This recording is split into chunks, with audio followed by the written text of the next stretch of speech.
먼저 이재명 당대표의 네. 모두 발언이 있겠습니다. 네, 오늘은 우리 개혁기동대 박찬대 원내대표님이 처음으로 우리 최고위원회에 참석하시는 회의이기 때문에 축하 겸 우리 박찬대 최고위원 겸 원내대표께서 먼저 발언하도록 하시겠습니다.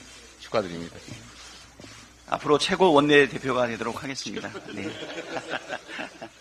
예. 찬대가 원대로 돌아왔습니다. 네. 22대 국회 첫 원내대표로서 막중한 책임감을 느낍니다. 22대 국회는 지난 총선에서 보여준 민심을 제대로 반영하는 국회가 되어야 합니다. 총선 민심을 올곧게 담아내고 실천하는 개혁국회를 만들기 위해 원내에서 최선을 다하겠습니다. 이재명 대표님과 함께 원내와 원외가 유기적으로 소통하고 기민하게 움직이는 행동하는 민주당을 만들겠다는 말씀도 드립니다. 21대 국회가 이제 한 달도 채 남지 않았습니다. 모든 일은 시작도 중요하지만 마무리가 더 중요한 법입니다. 21대 국회가 뜻깊은 마무리를 할 수 있도록 현안들을 꼼꼼하게 챙기겠습니다. 윤석열 대통령이 내일 취임 2주년 기념 기자회견을 한다고 합니다. 대통령이 기자회견 한다는 것이 뉴스거리가 되는 현실이 참 비극적입니다. 총선 결과는 지난 2년간의 국정 운영에 대한 우리 국민의 채점표입니다. 우리 국민께서는 국정 운영의 방향도 틀렸고 태도도 틀렸다고 채점하였습니다. 오답을 써놓고 정답이라고 우기는 기자회견이 아니기를 바랍니다. 첫째, 둘째, 대통령에게 하고 싶은 말은 많지만 딱 두 가지만 말씀드리겠습니다. 첫째, 전 국민 25만 원 민생회복지원금 지급을 전면 수용해 주기를 바랍니다. 지금 수많은 자영업자들이 한계 상황에 내몰려 있습니다.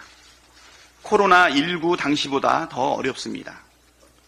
상권 분석 플랫폼 오픈업에 따르면 지난해 폐업한 외식업체가 총 17만 6,258개로 2020년 대비 약 82.6% 급증했습니다.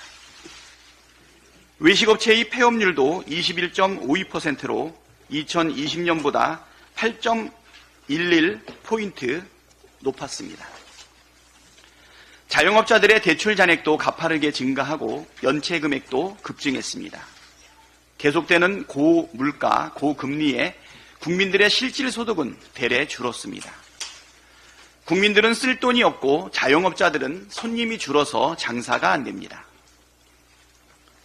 이대로 가다가는 걷잡을 수 없는 줄폐업 도미노의 지방 상권, 지역 상권이 무너질 판입니다.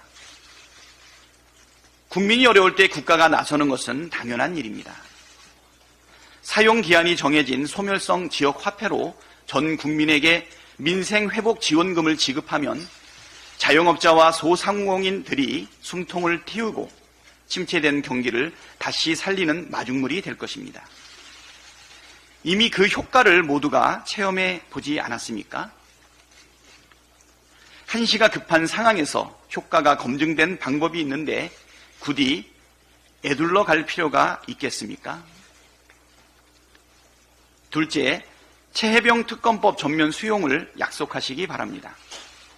나라를 지키기 위해 입대한 청년이 수해 현장에서 실종자 수색에 순직했습니다. 상간에 부당한 지시가 있었다는 사실이 대통령실의 부당한 외압이 있었다는 의혹이 제기되었고 관련 정황이 속속 드러나고 있습니다. 진짜 보수라면, 진짜 청년을 위한다면, 진짜 국민의 생명을 소중하게 생각한다면 오히려 적극 나서서 진상을 밝히고자 해야 하지 않겠습니까?